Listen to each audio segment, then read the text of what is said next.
Evening all. That was my wife on the phone just now.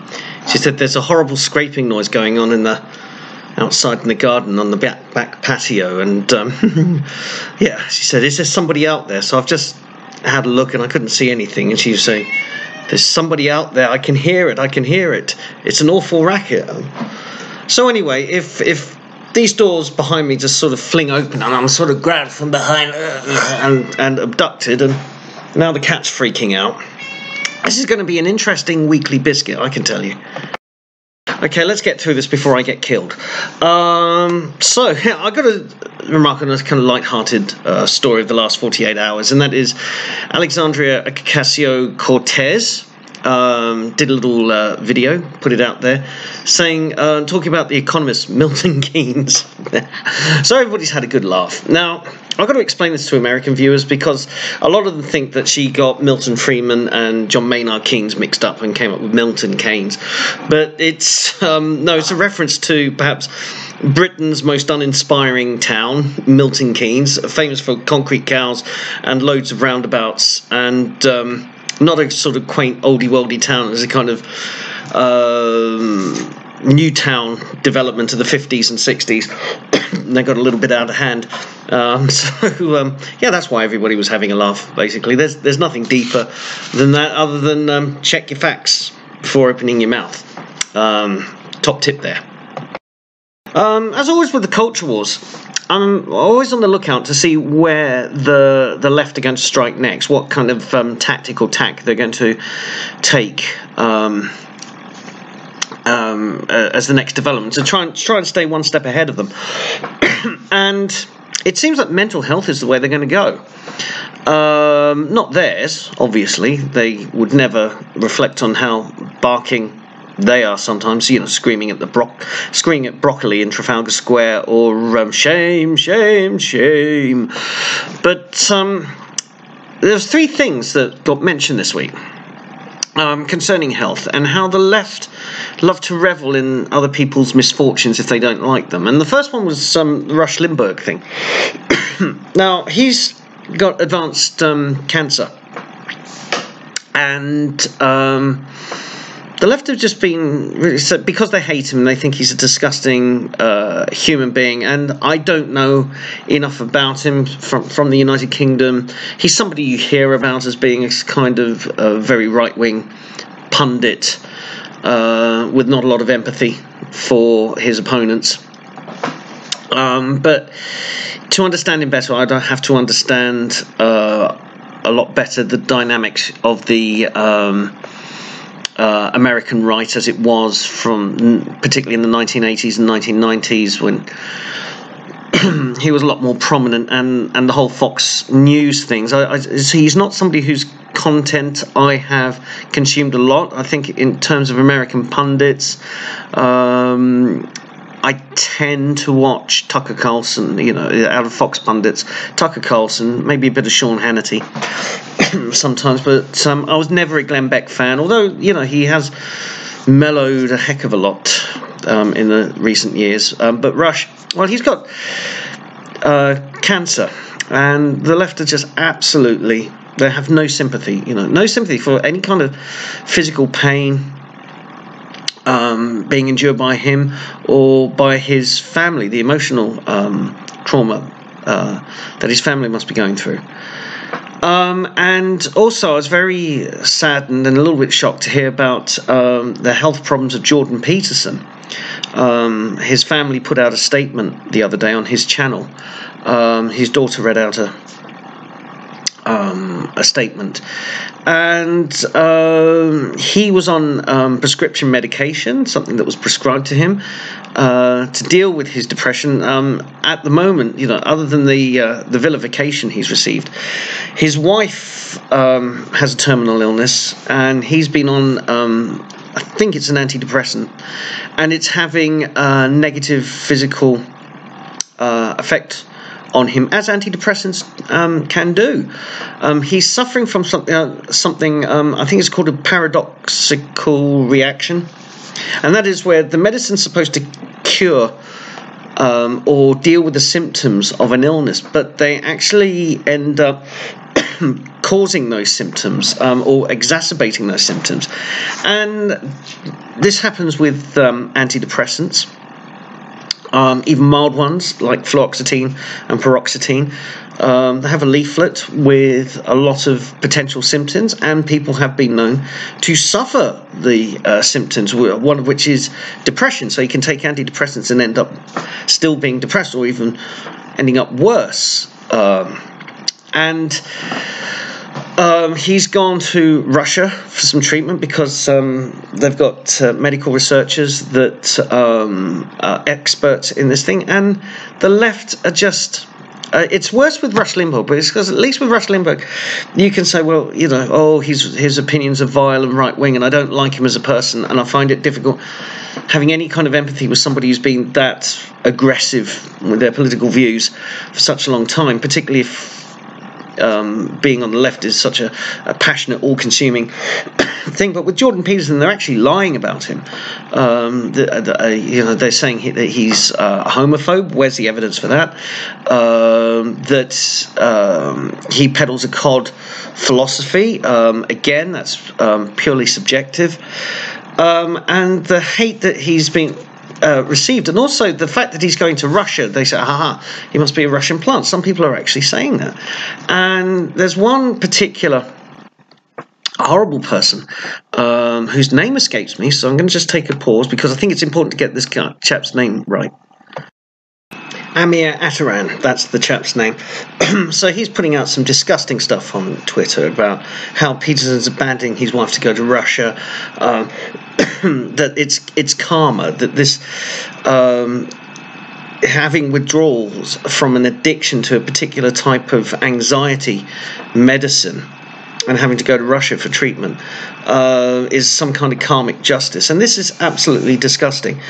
Trying to make a political point trying to use political point scoring for with Peterson's wife's terminal illness and the suffering that the family is going through. Shame on him. Amir Ataran, that's his name. Shame on him. Absolutely disgusting. Those of us who admire Peterson, and those of us who think he's made a positive contribution, at least as somebody whose views deserve airing, wish him and his family, it sounds trite, all the best, but just wish him well, wish him that hope that he gets through these difficult times. So many people have gone through difficult times, and I despise the left at the way that they will speak up for 1 minute about all these people who are suffering because of austerity cuts. Yeah, when it comes to the crunch, when it comes to people actually suffering, they don't give a toss. Anybody who says that they care about people with illnesses, the poor, the hungry, they don't give a toss. Call them out on it, because it's absolutely disgraceful how they behave. They wouldn't hesitate to throw somebody genuinely suffering from health problems under a bus if it got them political points, or if that person who was ill is not in political alignment with them, they throw them under a bus in a second. The third one, considering the left and mental health, was about Donald Trump, because he gave his State of the Union address, and I think, one of the cats is wanting some attention here, but anyway, President Trump takes precedence, cat. So what happened was that some of activists with a smattering of medical jargon were saying that Trump is suffering from dementia. They could tell from his hand gestures, his facial tics, the way he was delivering his speech. One person tried to befuddle his audience with fine-sounding jargon that is loosely based in reality, saying Trump has a deficiency of tau proteins. Tau proteins, I looked that up. Yeah, they're real, and they are linked to dementia. But how can he tell? I've seen President Trump's diet. It's unhealthy. He's not doing enough for his tau proteins. And these people are hacks, and I called them out on it. I said, really, do you have a expert medical advice here? And he said, lots of doctors have not mentioned this. Where would I find these doctors? And I get redirected to kind of socialist or even one communist website where people weren't qualified doctors, they just had a little bit of knowledge. Well, we have to believe. So, yeah, expect this a little bit more. I think this is going to be a tactic in 2020.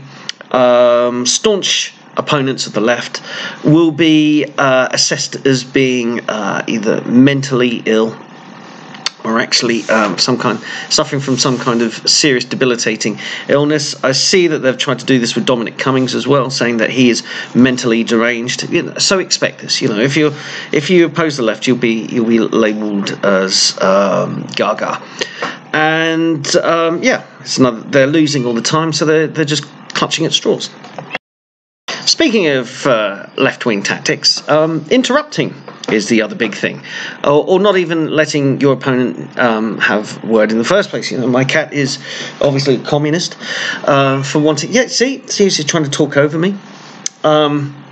But we saw this with first of all Terry Christian, talking so much that even Piers Morgan couldn't get a word in, Susanna Reid couldn't get a word in, and Marc Francois, who was there to be questioned, also couldn't get a word in. Terry Christian just used his slot on Good Morning Britain to just talk over everybody else, to use it as his own personal platform.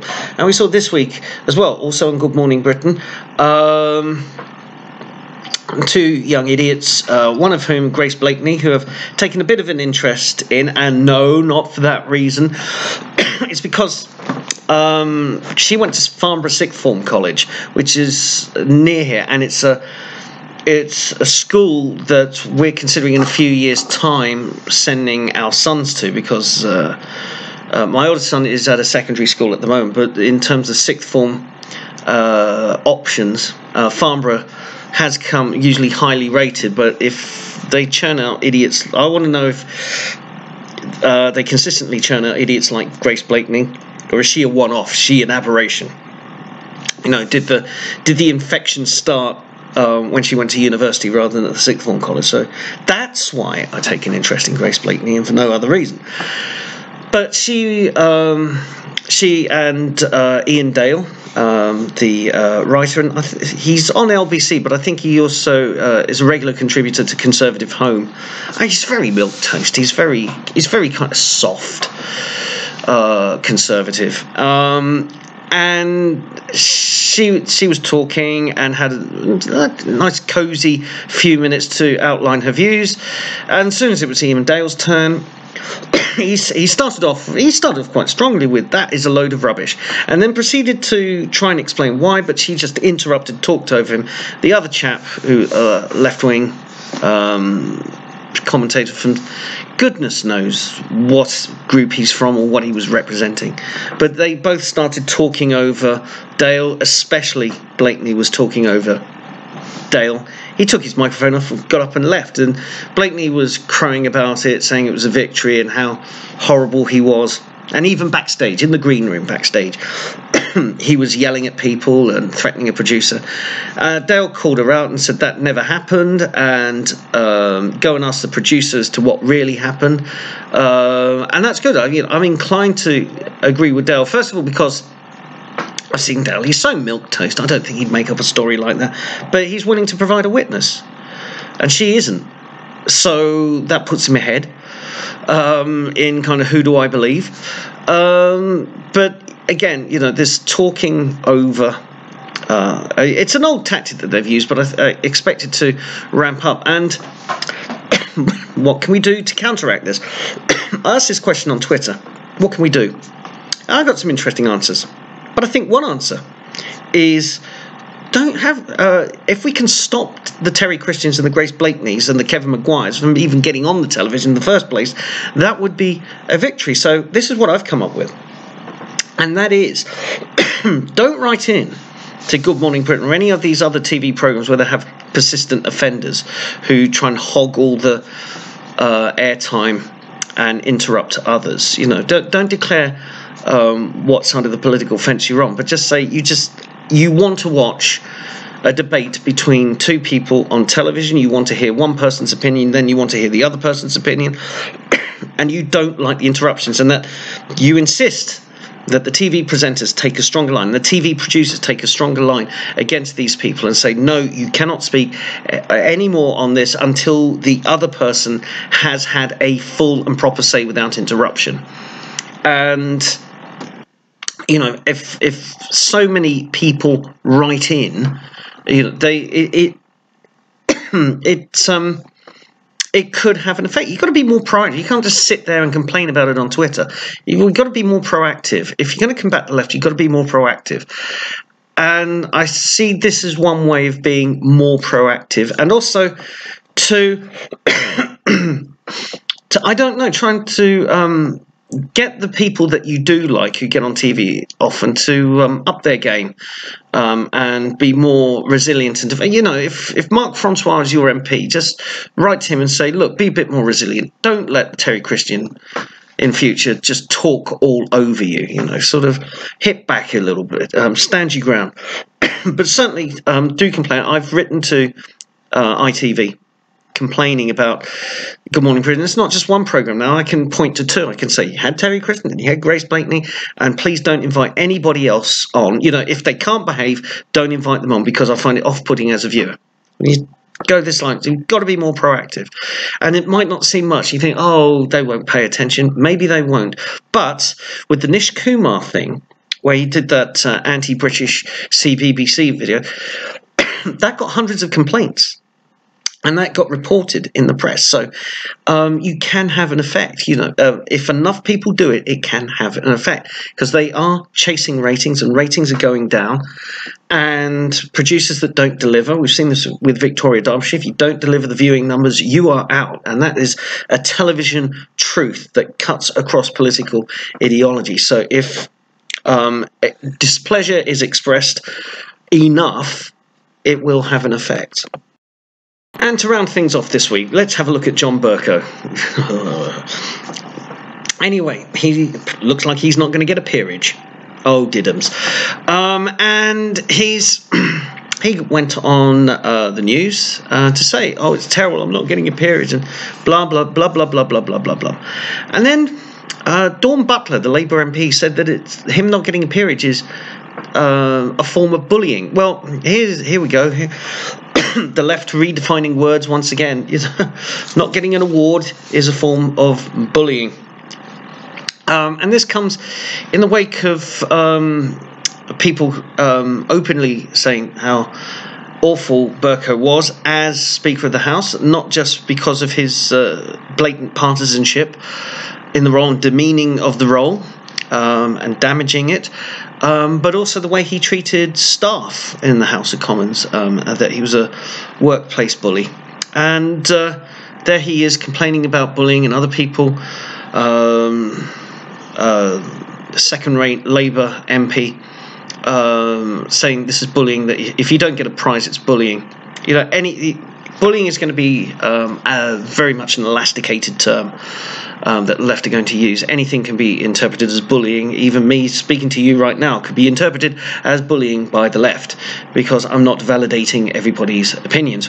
Well, on that note, I can say, haha, John Bercow, Dawn Butler, you really do take the biscuit. Now, I'm just going to check to see whether my house is in lockdown. So I'll bid you good night. Hopefully I'll see you next week. Nobody out there.